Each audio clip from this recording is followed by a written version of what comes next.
Desde que eu era mais novo, eu tinha aquela sensação de que algo no mundo não estava certo. Sempre me despertou interesse na história do tipo de onde viemos, como tudo isso começou, quem criou esse mundo que vivemos. E eu busquei em várias fontes, vários livros, documentários de todo tipo, as respostas para as minhas perguntas fundamentais. Eu era fissurado pelos documentários do History e do Discovery, e também outros alternativos como Zeitgeist, por exemplo.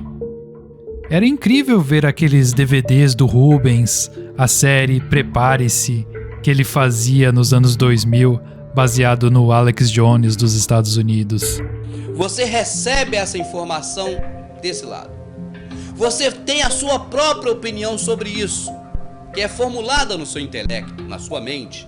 Mas se você colocar na prova que você discorda de que o homem veio do macaco, você tira uma nota 0 e você não passa de ano. A ideia de que o mundo não era exatamente o que eu via começou ali, basicamente. Nessa jornada, aprendi muitas coisas, mas com o tempo e experiência, descobri que muita coisa que nos é passada nesses conteúdos, na maioria das vezes não tem um fundamento, uma base, evidências reais, provas sólidas mesmo para confiar. Nessa minha busca pela verdade das coisas, me deparei com a teoria dos antigos astronautas do History Channel. E confesso que até hoje é incrível ver todos aqueles monumentos megalíticos antigos. Você deve ter ouvido falar de pelo menos um desses: Pumapunku, Teotihuacan, Machu Picchu, os Moais da Ilha de Páscoa, Karnak, Göbekli Tepe. Imaginar quem fez tudo aquilo e o porquê faz a gente viajar literalmente. E digo literalmente porque esses programas são usados para despertar a curiosidade do público em querer viajar para esses lugares, sabe? Vivenciar aquilo de alguma forma e com isso girar a economia daquele lugar específico. Pensa aqui comigo. Por que raios você iria querer juntar dinheiro para sair do seu país para ver um monte de pedras empilhadas no meio do nada, ou numa montanha isolada como no Peru, por exemplo? Precisa ter uma história atrativa para te levar a querer ver aquilo. Além de que, os autores divulgam seus livros nesses documentários também. Bom, parando para pensar nisso, não tem nada de mal até aí. Todo mundo precisa ganhar seu dinheirinho para viver, não é mesmo? Mas isso me fez refletir e pensar no seguinte: e se esses caras estiverem inventando parcialmente ou totalmente essas histórias só para vender esses materiais? É uma pergunta válida, concorda? Foi pesquisando a fundo, para minha surpresa, que era literalmente isso que estava acontecendo nesse programa em particular. Para quem não conhece, todo esse programa gira em torno da especulação de que alienígenas vieram para a Terra num passado distante e fizeram todas essas construções. Essa história toda é baseada na tradução, entre aspas, de tabuletas cuneiformes encontradas na antiga Suméria, que foi o berço da civilização. Segundo Zecharia Sitchin, ou Zacarias Sitchin, autor da coleção de livros chamada Crônicas da Terra, os Anunnaki, esses ditos seres celestiais, estavam escavando ouro na Terra para levar para o planeta deles. E, para facilitar o trabalho, criaram o homem para usar no trabalho braçal. Eu assistia aquilo e ficava, nossa, que incrível, nossa, interessante demais isso. Só que, parando para raciocinar direito, me surgiu o seguinte questionamento: por que seres com tecnologia avançada num nível de cortar rochas de várias toneladas que nem manteiga e empilhá-las tão perfeitamente a ponto de não deixar passar uma agulha entre os vãos, precisariam criar a humanidade para fazer trabalho braçal? Não faz muito sentido, certo? Enfim, minha pesquisa me levou a um artigo interessante, revelando que o autor da teoria dos astronautas antigos traduziu erroneamente as tabuletas de propósito, que teoricamente contavam a versão da criação do homem por esses seres espaciais. Ele fez isso visando atingir um público específico, no caso, os nerds que consomem conteúdo espacial, para vender facilmente seus livros, e romantizou e manipulou a história toda. Daí, a emissora H viu uma ótima oportunidade e começou essa série de vídeos documentários com base nessa má interpretação dos artefatos sumérios. Bom, pegando o gancho em seres espaciais, outra coisa que sempre foi intrigante para mim era o espaço. Acho que, como todo nerd, ficção científica era meu gênero favorito em questão de filmes. Star Wars e Interestelar eram um prato cheio para mim. Era incrível a ideia de olhar para o céu e ver todas aquelas estrelas e pensar na possibilidade de ter vida em outros planetas. Apesar de que a ideia de sermos simples grãos de areia na imensidão do universo sempre me dava tontura só de pensar. Só que é como dizem, a curiosidade matou o gato. Nesse caso, esse gato foi a entrevista que os astronautas deram depois da suposta viagem lunar. Você já parou para ver aquilo? A expressão daqueles caras que tinham feito até então a maior das conquistas da história da humanidade, naquela entrevista, claramente me levantaram várias bandeiras vermelhas, várias suspeitas. É natural que quem faz algo desse tipo, dessa magnitude, esteja completamente num estado de êxtase, ou, no mínimo, super empolgado para dizer para todo mundo o que acabou de vivenciar. Pega um atleta que ganhou uma medalha olímpica, por exemplo, e vê a entrevista desses caras. É emoção pura. Mas não foi isso que eu vi naquela entrevista. Pensa só, cara, você pisou na lua, que demais! Mas olha essa expressão. Os caras claramente e totalmente indiferentes e desconfortáveis até, como se estivessem escondendo algo. Daí você começa a pesquisar a fundo o tema e encontra muito mais peças soltas, como, por exemplo, esses tipos de vídeo aqui, que foram divulgados para a massa na época. Aqui a gente percebe que tem uma cabeça no espaço, né? Tem uma cabeça atrás da nave, né? Como que pode acontecer isso? Incrível que depois que a pessoa percebe, ainda assim dá pra ver o reflexo dela na parte superior do vídeo. Nessa parte aqui, a gente consegue perceber que a sombra dessa maquete tá sendo projetada na cabeça do homem.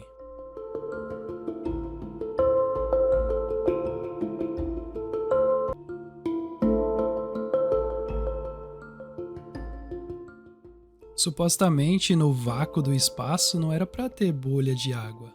Você concorda? Isso provavelmente acontece porque essas cenas são filmadas dentro de um tanque de água. E provavelmente o estagiário dos efeitos especiais deixou passar batido. Fora esses erros aqui cometidos ao vivo pelos supostos astronautas. E nem vou comentar a ligação telefônica em tempo real sem delay para o presidente dos Estados Unidos. Mas, resumindo, ficou claro para mim que o homem nunca foi para a Lua. Outra das coisas que eu mais gostava, e talvez você também se identifique, era dos dinossauros. Cara, como eu gostava daquilo. Meu filme favorito de todos era Jurassic Park. Pensar na possibilidade de ter existido aqueles bichos enormes correndo por aí, tacando terror, era incrível também. Pensa na decepção ao descobrir que tudo aquilo também era uma farsa. Bom, eu sempre fiquei com uma pulga atrás da orelha quando vi o design daquele Tiranossauro Rex. Quer dizer, aqueles bracinhos ali nunca me convenceram que aquilo foi real um dia. Agora, descobrir que todos aqueles ossos em exposição nos museus eram baseados na imaginação de um artista 3D, com base em 1 ou 2 ossos achados, quase bateu o martelo nesse assunto pra mim. E eu digo quase porque o que me abriu os olhos mesmo foi saber que nunca eram pessoas comuns que achavam os ossos. Sempre gente que já estava nesse meio acadêmico, entre aspas, na busca deles é que achavam. Outra coisa também foi saber que na China existe praticamente uma cidade inteira que fabrica esses mesmos ossos que vemos nos museus, a partir de gesso, resina, plástico e até ossos de animais comuns. E são exatamente essas réplicas que são mostradas ao público nesses museus. Aliás, nem sei se daria para chamar de réplica, já que o negócio é inventado. Você sabia disso? Pois é, eu também não. Mas só para matar sua curiosidade, Uma das maiores fábricas desses ossos de plástico fica em Zigong e se chama City Ocean Art Company. Pode procurar depois. Você vai ver no perfil deles que a Ocean Art Inc., da cidade de Zigong, é uma fábrica integrada de dinossauros científicos e tecnológicos, especializada em design e desenvolvimento, fabricação, vendas e exposições de produtos de simulação como dinossauros animatrônicos, animais e insetos de simulação, fósseis e esqueletos de dinossauros. Antes que o seu sangue ferva e você queira me xingar de negacionista, pianista, taxista e tudo quanto é nome, veja bem, muita calma nessa hora, pequeno gafanhoto. Não estou dizendo que os fósseis não existem. O que eu quero dizer é que os dinossauros que nos mostram nos museus são tudo fantasia da mente de artistas que, com auxílio de programas de computador, recriaram esses seres a partir de iguanas, lagartos e répteis atuais em geral. Nunca nas histórias antigas houve relatos de dinossauros. Aliás, a própria palavra dinossauro foi originalmente definida por Sir Richard Owen, da Royal Society, superintendente do Departamento de História Natural do Museu Britânico em 1842. Em outras palavras, a existência de dinossauros foi inicialmente especulada por um chefe de museu, tornado Sir, coincidentemente no meio do século XIX, durante o auge do evolucionismo, antes que um único fóssil de dinossauro fosse encontrado. Porque não tem descobertas dos nativos americanos em todos os anos anteriores, quando eles vagavam pelos continentes americanos. Não existe crença em dinossauros na religião ou tradição indígena. Por falar nisso, por que não teve descobertas de dinossauros antes do século XIX em qualquer outra parte do mundo? Agora, sobre dragões é outra história. Você tem inúmeros relatos e descrições deles pelo mundo inteiro, e provavelmente esses ossos gigantescos podem muito facilmente ter pertencido a eles.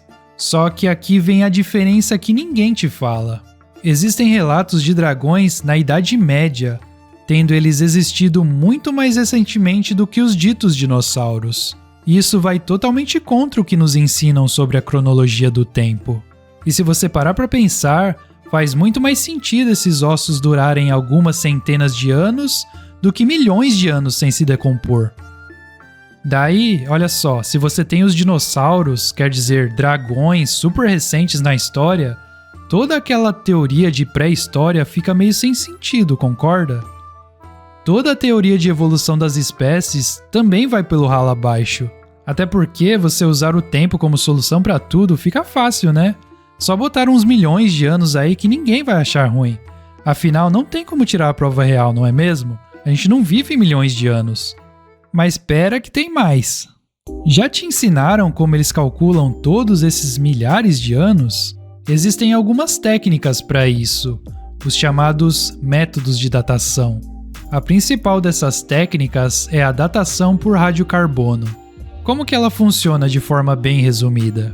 O carbono 14 é um isótopo radioativo do carbono, presente na atmosfera e absorvido pelos seres vivos durante sua vida.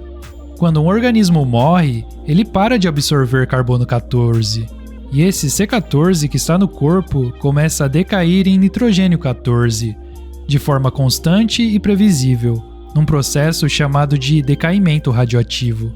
Ao medir a quantidade de C14 restante em um fóssil ou artefato, os cientistas calculam há quanto tempo o organismo morreu e, portanto, a sua idade. Só que existe, claro, uma margem de erro na datação por radiocarbono, que depende de vários fatores, como a contaminação do material, a precisão dos instrumentos usados e as condições ambientais.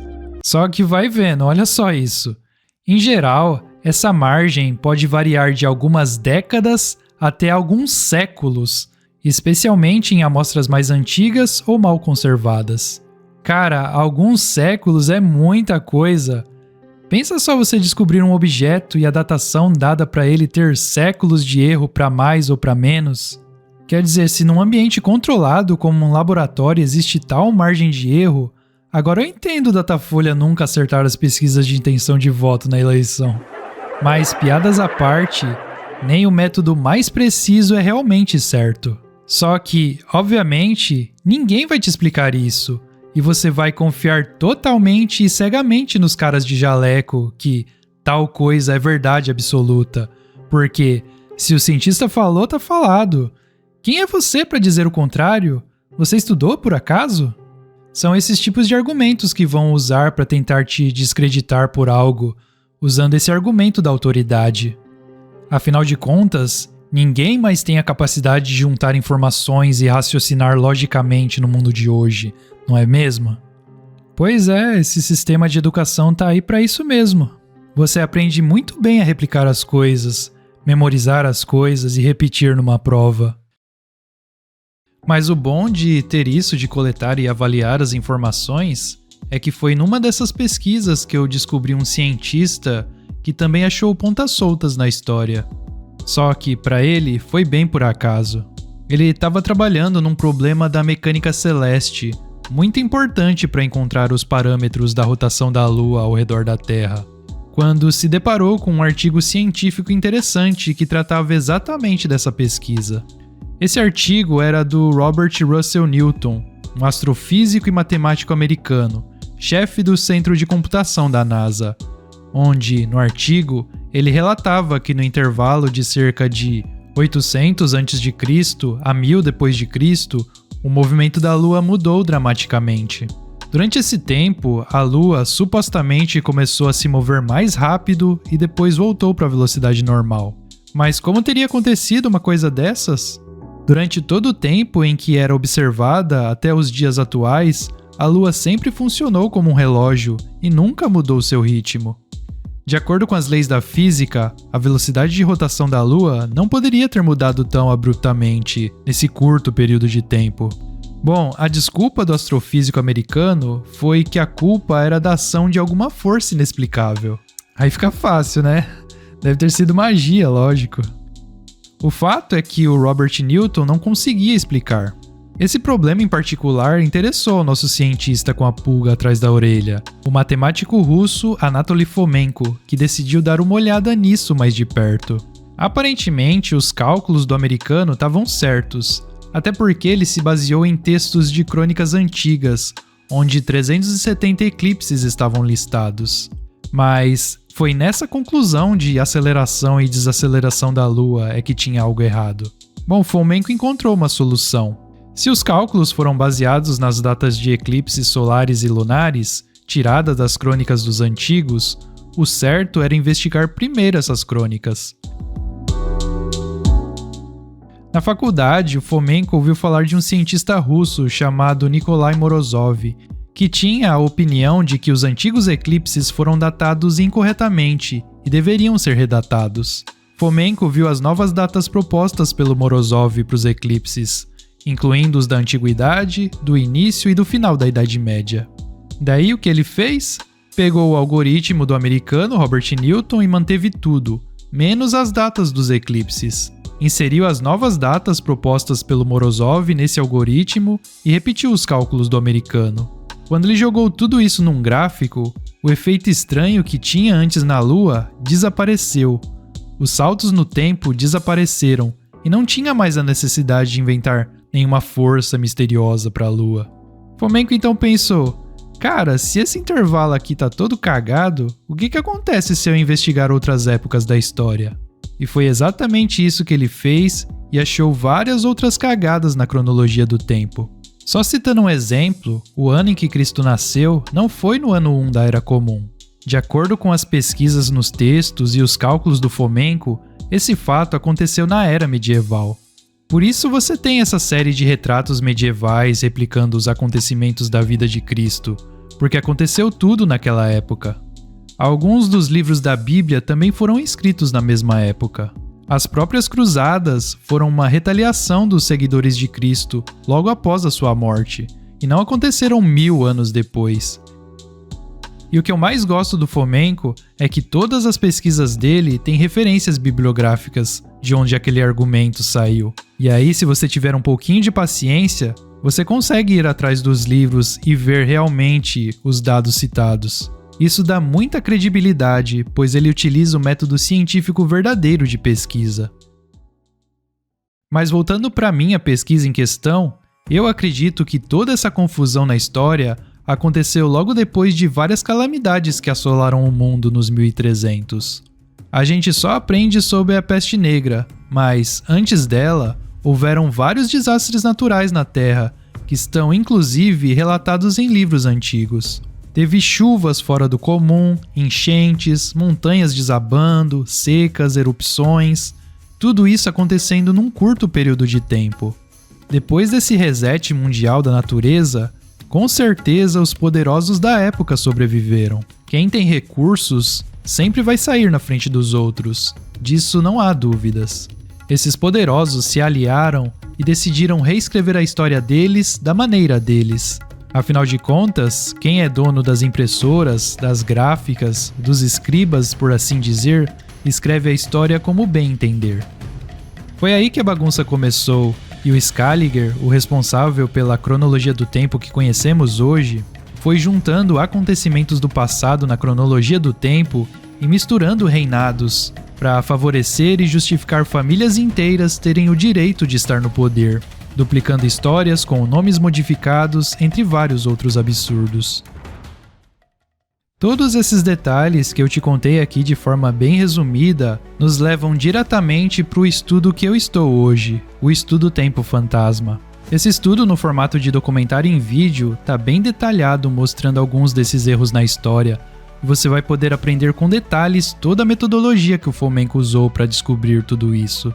No primeiro módulo, a história e o tempo, você aprende como que é criada a história, o que é história, o que é cronologia, do que os textos antigos falam, qual que é o conteúdo que é relevante para ser contado e quem que escolhe tudo isso. Uma coisa interessante também é o real significado das letras romanas na época. Muitas vezes o X que era retratado nas datas significava Cristo e não 10. Vai também conhecer um pouco sobre a história dos eslavos, que também é a história da população mundial. Também eu falo um pouco sobre o seguinte questionamento do porquê que ninguém prestou atenção nisso antes. Será que é realmente possível que durante séculos as melhores mentes do seu tempo nunca tenham notado essas contradições da história? Você vai aprender também como funcionam os métodos de datação e a imprecisão de cada um deles. Tem a datação por analogias, de moedas, arqueomagnética, sedimentária, dendrocronologia e finalmente a datação por radiocarbono. No módulo sobre a investigação da história, como podemos aprender a verdadeira história da humanidade? Será que podemos descobrir pelo menos alguma maneira de encontrar a verdade? Claro que sim, existem os métodos de comparação de textos antigos, mapas geográficos antigos, dinastias fantasmas ou duplicadas, o mapa cronológico de 19 metros que o Fomenko desenvolveu com a equipe dele. E aí a gente tem a sequência de módulos que são os que eu mais gosto. O módulo da História e o Egito, que fala sobre os zodíacos que estão nos templos de Dendera, o simbolismo egípcio na era medieval, quais são as datas que tem nos zodíacos, o que os historiadores escondem na verdade. No módulo 5 a gente fala em que século realmente Cristo viveu, tudo a respeito do tempo de Jesus e as descobertas que foram abafadas pelo sistema, como as datas, livros importantes como o Paléa e o Teatrum Historicum, a comparação entre o zodíaco de Cristo e o zodíaco de Osíris, e também sobre o famoso sudário de Turim, o tecido em que o corpo de Cristo foi envolto. Tem todos os detalhes sobre a datação desse tecido aí que mostra realmente quando Jesus estava na Terra. No próximo módulo, módulo 6, a verdadeira Jerusalém, também é um dos mais interessantes, que mostra a comparação da Jerusalém descrita na Bíblia com a Jerusalém atual, que por sinal não tem nada a ver. A gente analisa os aspectos da arqueologia bíblica, a geografia e o clima de Jerusalém descritos na Bíblia, comparando com os atuais. Também o local real do Calvário ou Gólgota, também o Rio Jordão, o Templo de Salomão e, finalmente, o local real de Jerusalém. No módulo 7 é destrinchado como foi feita a falsificação da história escrita, quais eram os objetivos dos novos governantes, quais foram as ferramentas usadas para a falsificação do passado, quem foi o principal falsificador da literatura. E outra coisa interessante também é falar sobre a Tartária, que na verdade é a Horda Russa. Essa Tartária que a gente ouve aí no YouTube não tem nada a ver com a Tartária de verdade. Então aqui você aprende sobre a história dos tártaro-mongóis, o exército tártaro, se esses tártaros eram cristãos e também a língua falada por eles. E finalmente, no último módulo, as catástrofes da Idade Média, eu falo tudo sobre o Mud Flood, né, a enchente de lama aí, que é o principal assunto na internet, que na verdade se trata de várias calamidades que ocorreram ao longo ali da Idade Média. Eu explico os relatos do fim do mundo antigo, todos baseados em livros, e também a gente fala um pouco sobre tempestades que mudaram linhas costeiras inteiras, terras que existiam e não existem mais devido aí à elevação das águas. E ainda de bônus, a gente fala da alquimia das pirâmides, como as pirâmides realmente foram construídas, que não tem nada de ET, alienígenas do passado ou coisa do tipo. É uma coisa muito mais plausível que existe até os dias de hoje. E nesse bônus tem um documentário especial que eu traduzi na íntegra, mostrando aí experimentos deles reproduzindo esses blocos de concreto das pirâmides, então é muito interessante. E também participando hoje você tem direito ao grupo exclusivo de chat no Telegram, só com os alunos do curso, que é o meu chat fechado principal hoje, que eu interajo todos os dias lá com o pessoal, falando não só desses temas, mas também de temas da atualidade. São mais de 50 vídeos, mais de 7 horas de conteúdo totalmente inédito e, claro, em português sobre o tema, com trechos de entrevistas com o Fomenko, com o pessoal da equipe dele, tudo isso traduzido do russo, tá? Mas aí você deve estar se perguntando, como que eu faço para participar desse estudo? Quanto que eu vou ter que investir para aprender tudo isso? Olha só, todo esse estudo completo, se a gente pegar só trabalho de edição, sem contar roteiro, pesquisa, tradução, levando em conta o que o editor me cobra para editar meus vídeos, se a gente pegar aí 50 vídeos, cada vídeo ele cobra de 180 a 200 reais por edição, mas só de exemplo, vamos pegar o valor mais baixo, 180, vezes os 50 vídeos, daria aí facilmente 9 mil reais. Isso só de edição, tá? Se calcular o tempo de pesquisa, edição, tradução e roteiro, esse valor passa facilmente os 10 mil reais. Mas calma, fica tranquilo, não precisa sair do vídeo nem suar frio aí não. Você não vai precisar investir nem metade desse valor aí. Até porque, convenhamos, quem teria 10 mil reais para pagar no estudo? Não que esse estudo não vale esse valor, eu acredito que vale até mais pelo despertar e pela nova percepção de mundo que ele traz. Mas 10 mil é muita grana e eu concordo plenamente. O valor do curso completo é de R$ 693,69. Mas agora, por tempo limitado, para essa nova turma, comemoração de 1 ano de lançamento do estudo, em cima desse valor de 693 tem um descontaço. O valor com desconto para essa nova turma é menos que uma pizza aí que você come no final de semana. Eu não sei aí onde você mora, mas onde eu moro aqui a pizza tá bem cara. Inclusive, se você precisar ou quiser, vai poder parcelar em até 12 vezes de R$ 37,14 no cartão. Aqui onde eu moro, a pizza mais barata é R$ 45 reais e nem é tão boa. R$ 37 reais tenho certeza que não vai pesar no seu bolso. Bom, se pesar, esse curso aqui ainda não é para você. Nesse caso, eu prefiro que você invista primeiro nas suas necessidades básicas. Ah, e também tem a opção de Pix e boleto à vista, se você preferir. Para você adquirir, basta clicar no link ou no botão abaixo que está aparecendo. E sobre a qualidade do curso, bom, eu mesmo poderia falar sobre a qualidade, mas aí você poderia desconfiar com certeza. Então vou deixar alguns relatos que você mesmo pode conferir na área de comentários que fica aberta para todos os alunos.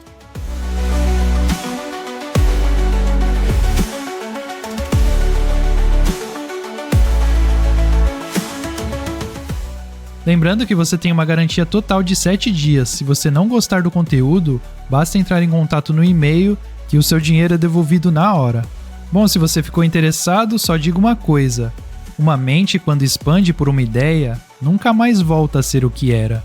Clique agora mesmo no link ou no botão abaixo e comece hoje mesmo a mudar completamente a sua visão de mundo com o estudo Tempo Fantasma.